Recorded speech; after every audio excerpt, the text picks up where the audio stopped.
The Shaman's View. For the next few weeks, we're going to be doing an in-depth exploration of the shaman's journey beyond death.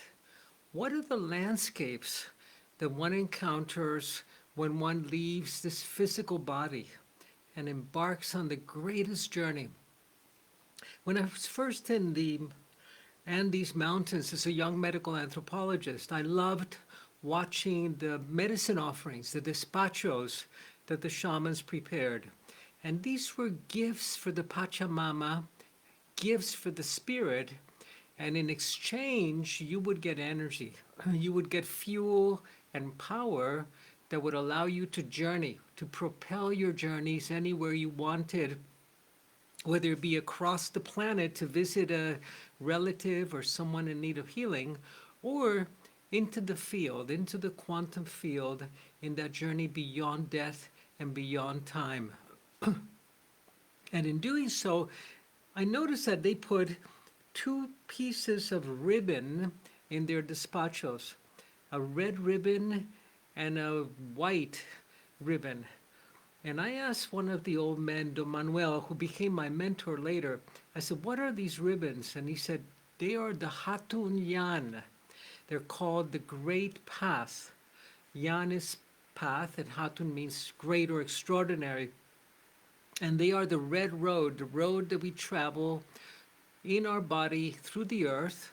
And then there's the silver road, which is the road that we travel through the Milky Way, through the stars. We're star travelers, as well as being incarnated in the earth and traveling through this beautiful landscape in this planet. But to travel through the domains beyond death, you needed to have an understanding of the maps. What are the territories, the dangers, and the opportunities that you would encounter? So welcome to the Shaman's View. I'm Dr. Alberto Villoldo, and today and for the next few weeks, I want to share with you these maps that will be so important to you when you make your great crossing from this physical realm, the visible world, into the invisible world, into the energy realms, back home to the quantum field. I asked this old man many years ago, what is it with all of this shamanic knowledge that one has to learn? It's so much. I just got a PhD. I've finished the university. Now I feel like I'm a kindergartner again. What's the object of it? And he said to me, the purpose of the shamanic teaching is to learn how to get out of this life alive, to take your consciousness with you beyond death when you return to the field. This is what we come here to do. This is why we incarnate. This is Earth School.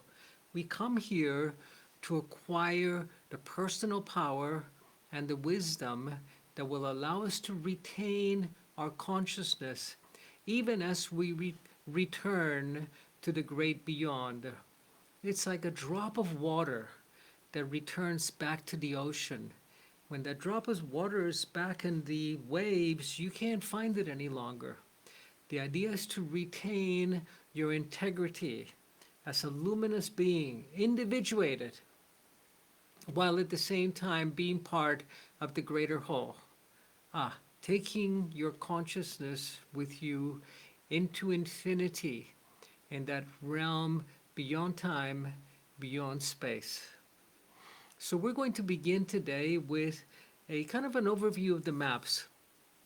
In the same way that we have three kingdoms, if you would, in the physical world, we have the mineral kingdom, the rocks, we have the plant kingdom, which are the green plants, and then we have the animal kingdom, which are all of the animals that we know and love and that have existed in the past and will exist in the future. For the shamans, these three realms are mirrored in the invisible world. There's the stone people world, there's the plant people world, there's the animal spirit world, and curiously, the animals have souls, but they don't have souls like we do. Their souls are collective souls. So it's the spirit of the wolf, or the spirit of the eagle, or of the gazelle, or the saber-toothed tiger that still exists in this invisible world, even though these tigers have become extinct in our world. And then, after the third world of the power animals, of the great spirit animals, you have the distinctly human realms that we share with the whales and the dolphins. Interesting. And then, that's the fourth world. There's the fifth world of our becoming. Each of the following weeks, we're going to be delving into one of these worlds that the Tibetans spoke about as the purgatories, or the bardos. These were the bardo planes that one could get stuck in, that you would be tested in, that you would have to remember who you were, not your name or your schooling or your degrees or your loves or where you lived or the name of your dog, but your essence. Remember your essence so you could retain consciousness with you at the moment of death. If you retain consciousness, you went back directly to the fourth world that we sourced from. If you died unconsciously or overly medicated or without having said your goodbyes or your I love yous, then you had to walk back home. You had to journey through these four realms as you went through a process of healing and purging. That's why they're called the purgatories, in order to return to your luminous nature in the fourth world of humans. So at the moment of death, what happens at the moment of death? Well, this is the first important step to recognize, because we have two different energy fields. Now, I'm sharing with you the shamanic lore. Some of it is supported by Western science because we've recently developed the technology for measuring the field. And some of it is not yet supported, or perhaps never will be. But we have two different energy fields in the body. One is a distinctly physical, biological one created by the brain and nervous system. This energy field is created by electrical activity in the long nerves in the body. Some of the long nerves in the body are 4 or 5 feet long, and they flow in one direction. There's information flowing down into our feet, but primarily flowing up from the feet into the brain. And wherever you have an electrical signal, there's a magnetic field perpendicular to it. In electrical engineering, they speak about the right hand law, that if this is the direction of flow, this is the direction of spin of the field. Strictly biological field that collapses when there's no more electrical activity in the brain. The field goes zero.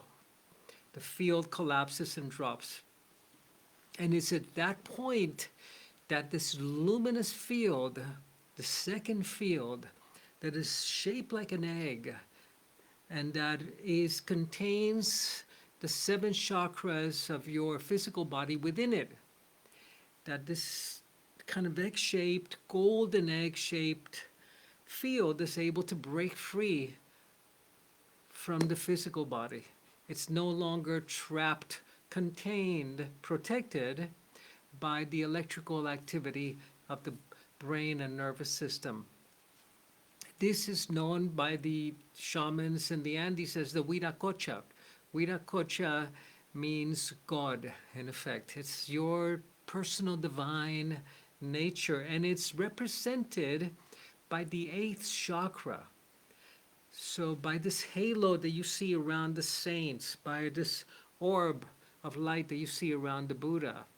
For the shamans, this is a radiant sun that's above our physical body and that exists outside of time, an 8th chakra or energy center that creates the physical body.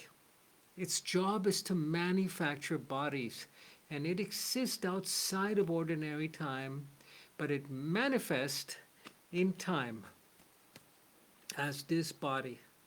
And when this body is no longer a practical, useful vehicle for us, this temple that we have to take care of, and we release it, then our consciousness returns to this radiant sun in the form of a luminous egg or sun, a radiant sun. That is your light, that is your divine light, your Buddha light, your Christ-like light. So at that point, then you have to return back to the source. We have to make our way back home. We don't reincarnate immediately, jumping from one body to the next. We must make our journey back to where this eighth chakra sources from. So this eighth chakra has its roots. Imagine that it's like a tree that's upside down. The roots are anchored way, way up in the fourth world, in this high realm, the highest realm available to humans, embodied humans. But it's manifesting in the physical world, in our physical realm. And we must make our way up through the three denser, thicker, heavier realms back home so that we can return back to our families. Not our physical families, because for many of us, our physical parents were kind of accidental. You don't get the family that you really need. You get the best available that day, whose stories and themes fit with the kind of lessons that you need to learn. And you're guided there by your Viracocha, by this luminous egg that will guide you to the affinities to the family that has the same themes and stories that run in your past.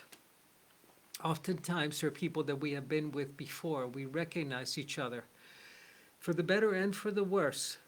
But at the moment of death, the electrical field, the bioelectrical field created by your biology and your brain collapses. And then your luminous body, your light body, is free and begins this journey back home.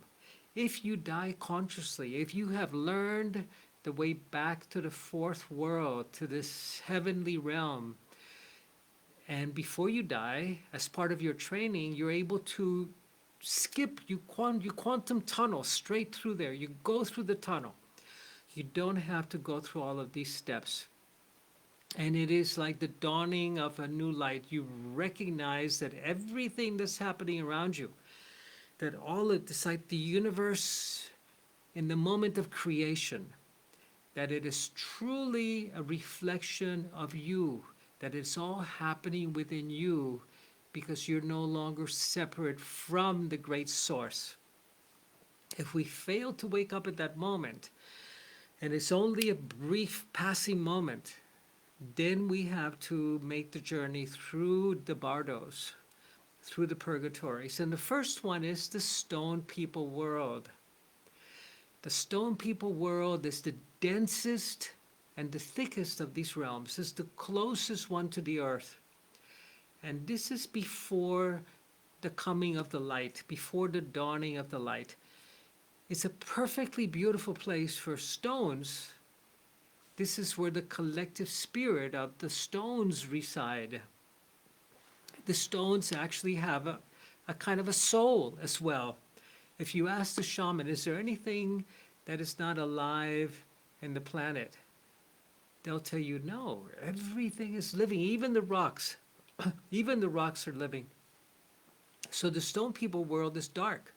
It's dense, it's thick, it's a perfectly beautiful place for a stone, but not a really good place for a person. You don't have eyes to see or hands to touch. You sense, you feel, you're asleep.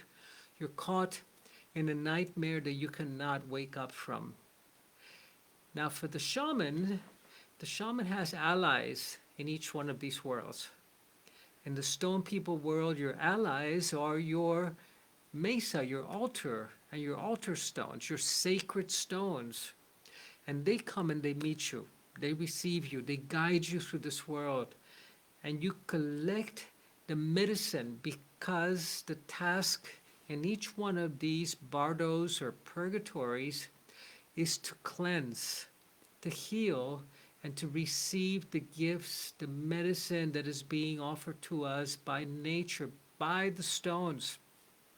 Now, if you can acquire that medicine and that power while you still have a body, if you can learn the mastery of working with the crystals, exquisite, exquisite energies that they have, of the ancient stones that make up the shaman's mesa. Fantastic. You're connected then to the geosphere. Extraordinary. These ancient places of power, these mountains, these ancient stones that are billions of years old, that remember stories that no one else does. They remember when the earth was still young, before there were the plant people, before the two-leggeds or the four-leggeds, when the earth was just a ball of stone. Ancient, ancient tales that they remember. The ancient wisdom of the stone people is so extraordinary, and their healing power, the healing power of the stones, is magnificent. So the stone people world, while it could be a terrible place if you have a very painful death, or if you die overly medicated or completely unconscious, it can be a terrible place to try to wake up in, because you don't. You are caught in this nightmare that you cannot quite become conscious in. And until, of course, you receive the healing that you need to receive there. And the lessons that you need to learn, and the primary lesson there is to go within, is to find your source within, because there's nothing outside of you that will recognize you or give you feedback. Your hands, your senses don't work. There's no light, there's no touch, there's only feeling. And it's a very dense place, so it's a very difficult place for the guides, for the angelic beings, for the luminous shamans that work with us to actually come and give you a lot of help in. The shaman also learns, by the way, when you're embodied, how to assist someone who may be caught in this earthbound plane. These are the spirits that are haunting the places where they died, or the crossroads. Or I was speaking with a Buddhist monk friend, and he was saying to me, yeah, when one of the monks dies and he hasn't made his full transition back to the light, during meal times, we'll take his bowl that he's eaten from for the last 50 years, and we'll take that bowl and we'll put food in it, but we'll put it on the floor. So when he comes to feed, he realizes, he sees that his food is the same place where the animals eat, and that he effectively has died. He has died, and he needs to reconcile himself with the end of everything that he has been, with the loss of his name, with the loss of his prayer beads, with the loss of his robes, with the loss of his teacher, with his loss of his eyesight, of his hearing, of his touch, of his feeling, of his body. Who am I when I don't have any of these things that define me, any of these roles that define me, when I'm no longer monk or shaman or healer or father or friend or lover or student or traveler? This is the awakening that has to happen in the realm of the stone people. This is why all of the shamans around the world, they work with medicine stones. They work with sacred stones. They carve sacred symbols into stones outside their temples in the Himalayas. In the Andes, they would carve stones that were like donuts, that were rings with a hole in the center. And they were called the pi stones. And the pi stones helped you to remember that you had to bring your consciousness through this very, very small hole to come out of the world of form and into the world of formlessness. Whatever stones you have affinities for, they will come and gather around you. Their qualities will. The precious stones, the precious stones have such high quality vibrations. They're generally the crystals, because the crystals are very stable. They transform energies, one kind of energy into another, because they are right at the end of the periodic table. All of their electron slots are filled. They're very stable, very, very stable.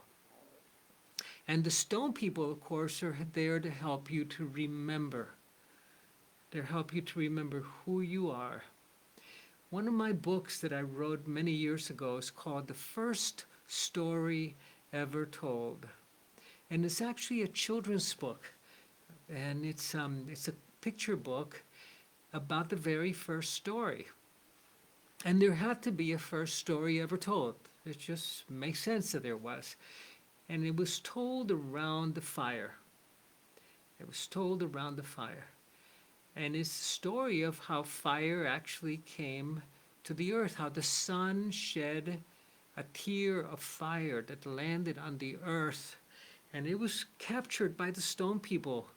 They created a wall so this tear could be like a shimmering lake caught between the mountains, and the stone people debated what to do with this tear of fire. There were no trees, there were no birds, there were only the stone people. And they decided that they should return this tear of fire. They should part and allow this tear of fire to flow down through the cracks and crevices to the very center of the earth to meet the fire of the mother, the fire of the sun and the fire of the mother. And when they did that, all of life emerged from there. And of course, the bits of fire that cooled off and congealed on its way down to the center of the earth is what we call gold. Gold is the tear of fire from the sun to the Andean people. It's not money, it's not adornment, it's a remnant of that original tear of fire that was given by the sun to its beloved, the earth, so that all of life could spring forth from that tear of fire. And this tear of fire was received by the stone people, welcomed by the stone people. And this is why even today we make a circle of stones whenever we build a fire. We make a circle of stones, and if we listen carefully, we can hear the stone people telling us that first story ever told, helping us to remember the very first story ever told around the fire. The stone people world, it's a terrible place to be unconscious in, and if you happen to be conscious, you acquire all of the gifts, all of the medicine, all of the beauty, and the power of the crystal realms, of the precious stones, of the mineral world. And the mineral world is who we are. We're mineral beings. Our bones are made out of minerals, calcium and zinc and potassium, and we are mineral beings. Without the minerals, we would not be able to live. And it's in this world that the shaman journeys to before she dies to meet with the stone people and actually acquire that mineral wisdom that is going to allow her to heal and to attain exceptional health. Once we remember who we are, our most original and ancient mineral nature, in essence, we wake up and we emerge then into the plant world, where we learn about the wisdom teachers, about the sacred plant remedies, about the healing plants, where we discover the teacher plants that open our eyes and our consciousness to the greater reality. We're going to be exploring the plant people world, the ring of the plant people, in our next meeting. But today, in our work with the stone people world, I want to invite you to do ceremony, to do your fire ceremony, and to summon your mineral nature, your most ancient, essential, embodied mineral nature. This is your mineral body that requires the electrolytes, that requires enough salt and enough calcium and potassium, and to be able to sustain this life here, embodied and in the earth. And when you go to bed tonight, after your fire ceremony, I'd like to invite you to call on your mesa, if you have a mesa, on your altar, on your sacred stone. Find a stone that you want to take to your bed with you and blow in it and touch your chakras, your energy centers with that stone. And ask that stone to guide you into the place where it sources from, into the stone people ring, and to show you the beauty and the wisdom of the ancient canyons, of the ancient stone formations of this planet before the arrival of the plants and the animals. And to help you remember those ancient stories when the earth was still young. Thank you for joining me today in the Shaman's View. And again, in the next few weeks, we're going to be looking at the realms and how we are able to transit through them. What are the lessons that we need to receive to be able to graduate from one realm to the next? And then in our very last meeting, we're going to learn how we can help, what we can do to help a loved one who may be trapped or caught in one of these worlds. Thank you, blessings, and we'll see you soon.